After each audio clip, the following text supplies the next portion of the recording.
Welcome to Soken Talks.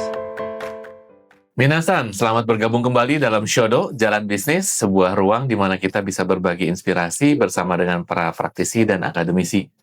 Pada kesempatan kali ini, kita kedatangan dua tamu agung dari Setiami ini ya, dari teman-teman Setiami. Ada Ricky sama Tika. Betul. Ya, kita sambil kenalan ya. Kalau misalnya Ricky ini dari jurusan apa ya di Setiami? Sebelumnya Setiami itu singkatan dari apa sih? Mungkin supaya teman-teman juga bisa. Untuk nama lengkap kampus kita itu ada di Institut Ilmu Sosial dan Manajemen Setiami. Nah, Setiami itu sendiri ada kepanjangan yaitu Sekolah Tinggi Ilmu Administrasi Mandala Indonesia. Dan dikenalnya sebagai Setiami sih. Setiami ya, Ya, betul. Kampusnya Prof. Silvi ya. Iya, betul. Baik. Kalau Ricky dari jurusan atau program studi apa? Kalau saya sendiri dari jurusan administrasi bisnis. Administrasi bisnis. Dan ada rekannya Tika. Saya dari Manajemen Komunikasi. Dua-duanya angkatan berapa ini? Kita angkatan 2022. 2022. Oke. Sekarang semester 7. Oke. Ini teman-teman sudah intern di Iris sejak kapan ya? Dan sampai kapan? Magangnya mulai dari 8 September 2025 sampai 6 Maret 2026. Selama 6 bulan. Oke. Terus magangnya di bagian apa nih di Iris? Kebetulan kita berdua itu dapat di divisi riset. Divisi research. Ya pas di Iris ya. Kebetulan. Oke, bisa cerita sedikit nggak? Ini tuh bagian dari program MBKM atau memang lagi iseng aja mau magang di sini gitu? Oke. Ini termasuk program MBKM sih, karena kan untuk semester 7 itu ada pemfokusan kan. Nah, kebetulan dari kampus kami itu ada beberapa pilihan. Untuk setiap mahasiswa hanya bisa pilih satu. Nah, kalau dari saya pribadi, saya pilih magang karena ingin lebih tahu pengalaman sih gitu kan. Kan karena kalau misalnya magang kita tahu kayak proyeknya itu seperti apa gitu. Pilihannya antara apa ya? Magang atau Sebenarnya ada 6 pilihan. Yang pertama itu magang. Kedua pertukaran jurusan. Oke. Tapi masih lingkup Setiami. Oke. Ketiga ada kewirausaha. Jadi lebih fokus ke bentuk bisnis dari awal sampai akhir. Oke. Dalam waktu 6 bulan. Ya, dalam waktu 6 bulan, satu semester itu. Oke. Terus keempat itu ada riset. Kalau riset di kampus kita itu kayak penelitian. Maksudnya kita ibaratnya jadi percobaan buat skripsi lah. Oke. Itu penelitiannya. Kelima ada PKM dan keenam ada KKN. PKM itu apa ya? Sebenarnya sama kayak KKN juga, cuma dia jangka lebih pendek sih Pak. Oke. Jadi setelah ini baru nanti masuk ke semester akhir yang urusannya untuk tugas akhir dan seterusnya gitu ya? Skripsi. Ya. Oke. Terus ini kan pilihan-pilihannya nih, terus akhirnya memilih untuk KKN atau magang. Sempat ada pilihan apa lagi nih? Kan ini ada Iris dari ribuan perusahaan gitu. Pilihan-pilihan apa aja yang dipertimbangkan? Oke, kalau dari saya tuh selain dari Iris, pertama dari ada Autopedia, dia tuh seperti penjualan mobil gitu kan. Nah, terus yang kedua dari Sinpo TV, gitu sih. Dan saya memilih Iris karena menurut saya peluangnya lebih besar di sini sih Pak. Tahu dari mana peluangnya lebih besar? Ya itu kan kita harus yakin ya, maksudnya gitu melihat kayak skill mana yang sekiranya bisa nyambung ke jurusannya. Terus tentunya kan kalau misalkan kita melihat nih di Iris ada peluang yang bisa mengembangkan skill, otomatis kita bisa berkembang juga bareng gitu bareng Iris. Oke. Itu di pilihan-pilihan yang ditimbang ya. Kalau Pak Riki atau udah jelas dari awal? Kalau saya sih udah jelas di RITS. Jadi saya juga udah dapat informasinya kalau bakal masuk di divisi riset. Nah kebetulan juga itu linear lah sama jurusan saya. Saya selama di kuliah itu sering belajar tentang riset kayak penelitian, market research gitu. Nah setelah saya masuk ternyata benar di RITS itu belajar tentang market research. Jadi saya pengen lebih tahu secara langsung lah dunia secara perusahaan. Kalau bukan secara kuliah, kalau kuliah cuma penelitian biasa, kita bikin jurnal. Iya. Kalau di RITS ini kita ngalamin secara langsung dari kerja. Data beneran, ketemu responden beneran. Kita nyari data bener-bener, ya lumayan menyenangkan sih. Iya. Real problem juga ya dibahasnya. Problem. Oke. Nah ini kan sudah masuk divisi riset nih saat ini. Bisa cerita nggak hal-hal yang seru-seru nih waktu lagi riset selama at least sekarang udah hampir 3 bulan Udah ini. 3 bulan, Iya, ya hampir udah lah. 3 Udah mau report tengah semester ya. Betul, itu dia yang ditunggu. Cepat Betul. kita. Oke.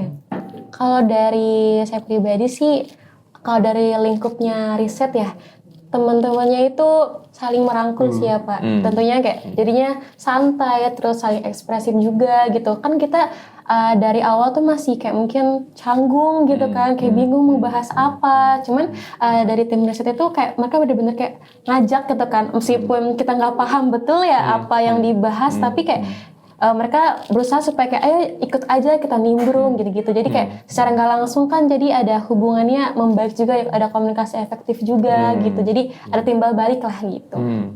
Itu yang dialami sama Tika ya? Iya. Oke. Kalau Pak Riki? Kalau saya tuh lebih, kalau saya lagi ngerjain berdua sih Pak, kita riset berdua. Kadang kan kita suka ada aja gitu debat kayak ini datanya kurang nih, jadi kayak seru aja gitu, saling enggak nggak bisa nih gini. Jadi kita bingung bareng, pusing juga bareng ya. Iya. Jadi tuh kayak seru aja, nggak kayak monoton, kayak udah kita ngerjain biasa, nggak ada debat-debat apa-apa tuh kayak kurang. Karena kita kayak bertukar pikiran gitu, jadinya seru gitu. Iya. Itu sih yang saya lakuin kalau di riset. Ini debatnya cuma berdua doang atau sama ya? Awalnya berdua sih, cuman kalau kelamaan ya gitu, jadi bareng-bareng juga. Bareng-bareng juga. Jadi kadang kalau misalkan kita lagi pusing sama data gitu kan, terus ada aja yang kayak ketawa-ketawa gitu, jadi kayak santai lagi gitu, jadi nggak terlalu tremor, nggak terlalu canggung, sama nggak terlalu pusing apa yang dipikirin sih Pak gitu. Oke. Gimana peran si kakak-kakak mentornya di sini? Oke, kalau yang aku lihat sih ya mereka merangkul ya, iya, karena kayak meskipun di sini kan gabung ada seniornya juga sama ada staffnya juga. Mungkin memang beberapa dia sama-sama kayak kita kayak Gen Z gitu kan. Nah di sini meskipun ada beberapa senior yang mungkin umurnya jauh di atas kita, tapi mereka tuh berusaha gitu bagaimana caranya tuh kayak ikut sama pembicaraannya, jadi kayak nyambung semuanya gitu loh. Jadi nggak ada yang kayak namanya kayak senioritas juga. Jadi meskipun jabatannya beda, tapi ya karena kita sama-sama setim, jadi ya kita harus kerja sama bareng gitu. Itu lingkungan kerja yang dirasain Iya, ya? betul. Dari Ricky mungkin ada pandangan yang berbeda? Ketemu seniornya berbeda mungkin? sih kayak kita sama, sebenarnya sama. Iya, betul. Iya kan. Oke.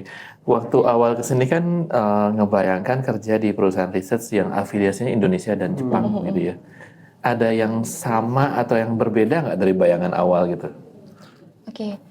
Sebelumnya kan kalau dari saya pribadi pengalamannya belum ada yang sampai pengalamannya tadi kantor ya Pak. Jadi belum terlalu ada pandangan lebih jauh. Tapi sebelumnya saya pernah magang juga, cuman kayak via online, jadi kayak WFH gitu. Kebetulan di posisi PR. Jadi di PR juga ada namanya riset juga. Nah, cuman yang saya rasain problemnya beda sih, kayak mungkin kalau misalkan di online kita kan nggak bisa ketemu langsung, jadi mungkin agak susah ya gitu. Nah sedangkan kalau misalkan sekarang di Iris nih secara langsung, menurut saya kayak komunikasi lebih enak aja. Jadi apa-apa tuh bisa ketemu, ataupun kalau diskusi lebih enak gitu sih. Oke. Dan intens juga ya, cukup panjang. Betul. Ricky gimana nih? Mungkin dibayangin kalau nonton dorama ya kalau Jepang ya. Iya, tahu. Kalau saya sih lebih mana ya pengalaman? Gue seneng sih di sini tuh. Jokesnya masuk lah ya. Jokesnya masuk. Espresso juga. Ya. Seperti itulah. Oke.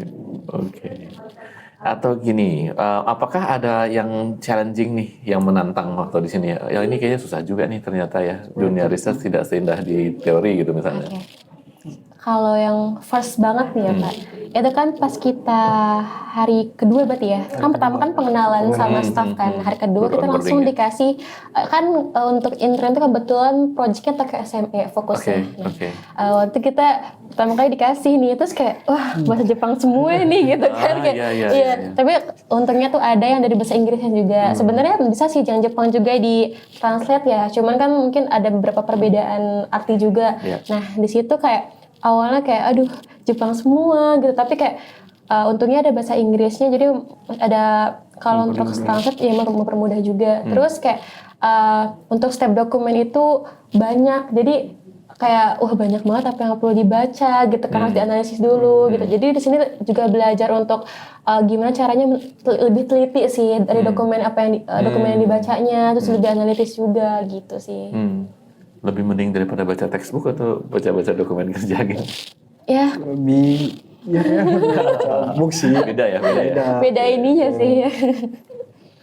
Oke. Tokyo SMI ya. Tokyo Ini SMI. jadi dutanya Jepang ya di Indonesia. Mewakili Pemda Tokyo. Bisa itu mah. Ya amin aja sih. Amin. Pak Riki ada pengalaman nggak? Ada yang susah gitu atau yang Sebenarnya saya ada suka kayak pas kita ngelakuin call sih, call ke klien perusahaan yang diminta. Ya. Kadang kan ada nomor yang nggak aktif, Ya. ada juga yang nggak, dia menolak kerjasama juga. Nah itu jadi tantangan, kita harus nyari lagi nih listingnya perusahaan lagi, Iya. kita telepon lagi nggak ada, nyari lagi. Ya itu paling menurut saya ada tantangannya melakukan call. Ada satu lagi sih. Mungkin lebih, kita kan kalau di riset itu harus ada data ya. Nah, kadang tuh harus pakai data yang valid banget gitu. Terutama diutamakan bisa dari lembaga pemerintahan gitu kan, supaya terbukti. Nah, kadang tuh kita kalau nyari itu ada beberapa data yang nggak ada gitu Pak. Jadi kayak nggak ada dari data resmi. Nah, gimana caranya kita harus mencari supaya kayak lebih nyambung aja sama yang dari request-nya, ya lebih valid juga. Karena kan pasti setiap reportnya tuh harus ditanggungjawabkan ya gitu. Gimana tuh solve isu itu? Nah waktu itu kan kayak misalnya kan kita nggak dapat nih ya Pak dari si datanya, mungkin bisa dari artikel, tapi dari artikelnya tuh yang pasti kayak misalkan artikel kita kayak ngambil dari detik, kata data seperti itu. Jadi meskipun dari data lembaga pemerintah nggak ada, tapi seenggaknya dari artikel yang bisa dipertanggungjawabkan juga sih. Oh, oke. Gitu. Dapat metodologi atau jurus baru nggak ya buat nyari-nyari data nih, kan bisa juga tanya ke senior-senior. Iya tuh. betul. Kita juga sering nanya kok. Misalkan kayak pas nyari kode industri itu. Nah, itu. Waktu itu awal kita kayak bingung banget nyarinya di mana ya, karena kan ada beberapa perusahaan tuh nggak mencantumkan tuh dari dia tuh di industri apa gitu-gitu. Nah terus kita kenanya tuh sama Mbak Dila gitu, sekiranya gimana. Terus dikasih tahu lah ini beberapa website yang bisa dibantu untuk mencari kode industri gitu. Oh, di-spill juga ya sama dia. Iya betul, dibantu juga. Oke. Ya, semoga bisa bermanfaat ya untuk hal-hal kedepannya Pasti nanti. ya. Ada hal-hal yang dipelajari nggak dari pengalaman selama 3 bulan ini ya, Tes? Paling kalau dari aku itu yang dia pelajari dari pribadi ya, mungkin kayak lebih berpikir kritis juga gitu kan, terus analitis. Contohnya kan kita lebih teliti ya apa yang kita baca, apa yang kita tulis gitu kan. Nah di sini juga aku ngerasa kayak apa ya, lebih ke gimana caranya kita mengumpulkan data yang emang valid gitu loh. Kadang kan ada beberapa orang kayak kalau misalkan disuruh cari ini, dia cuma kayak ya udah asal aja tanpa ada data yang mendukung gitu loh kan. Sedangkan kalau sekarang kita kalau di riset ini gimana caranya kamu mencari data yang emang harus bisa dipertanggungjawabkan gitu sih dari aku. Wah, riset banget ya. Kalau dari Felix gimana? Kita udah masuk ke ranah riset. Ya, ada satu orang filosofer juga peneliti, Humberto Maturana. Dia mendefinisikan knowledge itu validated platform to take action ya. Jadi kalau informasi aja tapi belum tervalidasi, sebenarnya kita belum bisa ngapa-ngapain dari situ gitu kan. Dan di situ persis perannya tim riset ya, mengumpulkan dan mengolah data supaya bisa bermanfaat, bisa dijadikan pijakan buat ngambil keputusan atau melakukan sesuatu tindakan sama yang lainnya. Oke. Semoga ya ini pengalaman-pengalaman real ini bisa ngebentuk bukan hanya skill, tapi juga mindset ya. Mindset kita. Oh, kalau data tuh harus bersih dari depan. Kalau nggak bersih di belakangnya udah hancur ya. Kan juga nggak bakal percaya. Iya betul. Iya. Nah, terakhir nih soal trust gitu ya. Kan ekonomi ini berjalan ketika ada trust satu sama lain nih. Dan itu juga memang yang jadi kendala kita ya di Indonesia, ketika kita nggak saling percaya, akhirnya biaya ekonomi jadi tinggi karena kita harus ngecek lagi, QC lagi gitu ya. Itu kan kalau di Jepang relatif lebih lebih rapi begitu ya. Ketika orang menjanjikan sesuatu, kita tahu pasti itu akan di-deliver pada waktunya dan dengan kualitas yang sama begitu ya. Ada hal-hal yang dipelajari nggak selama bekerja di sini di Erich? Mungkin kalau dari Irish Chester sendiri ya, gimana? Saya kan tahunya cuma di ranah risetnya aja ya Pak. Jadi ya seperti yang tadi saya bilang, untuk supaya saling percaya tentunya harus ada hubungan dulu sih Kak. Misalkan kayak apa ya? Kalau misalkan kita tiba-tiba nyapa gitu kan, itu kayak minta tolong nih, kayak misalkan tolong bantu ini, tapi kalau kita nggak kenal dulu kayak mungkin ngerasa apa nih kok tiba-tiba kayak gini gitu kan. Tapi kalau misalkan dari awal ada ya hubungan lebih dekat gitu kan, lebih intens, mungkin kalau apa-apa kita butuh bantuan bisa dibantu sih Pak. Oke. Tips penting tuh.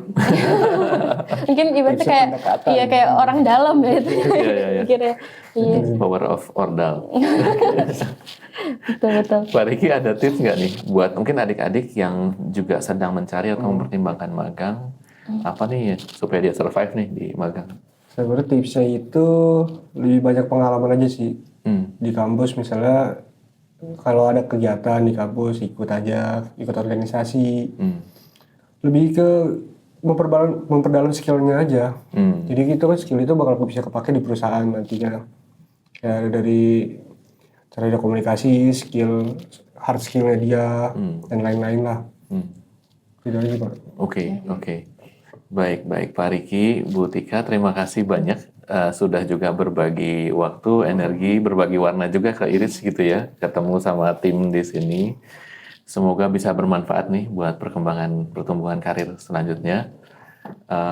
Dan mungkin terima kasih juga ya buat Setiami ya. Setiami kan memang sudah ada MOU dengan Erich dan kerjasamanya kita terus berlangsung sehingga bisa memberikan jalan akses juga buat teman-teman mahasiswa belajar bersama-sama dengan dunia kerja gitu ya, dengan kerja.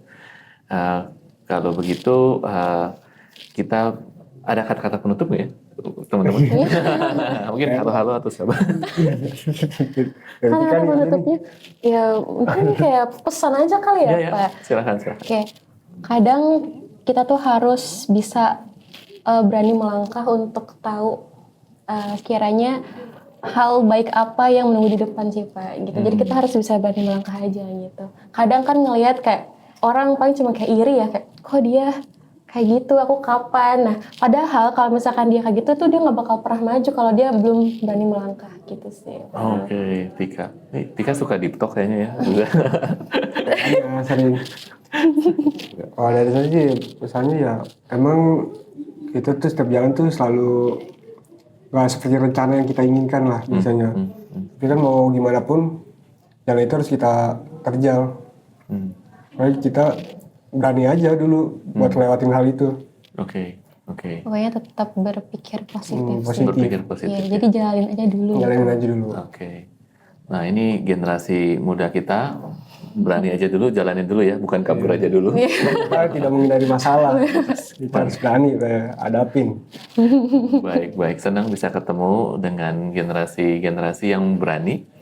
Dan sampai jumpa lagi nih para pejuang bisnis kita dimanapun Anda berada. Sampai jumpa di episode-episode berikutnya dari Shodo.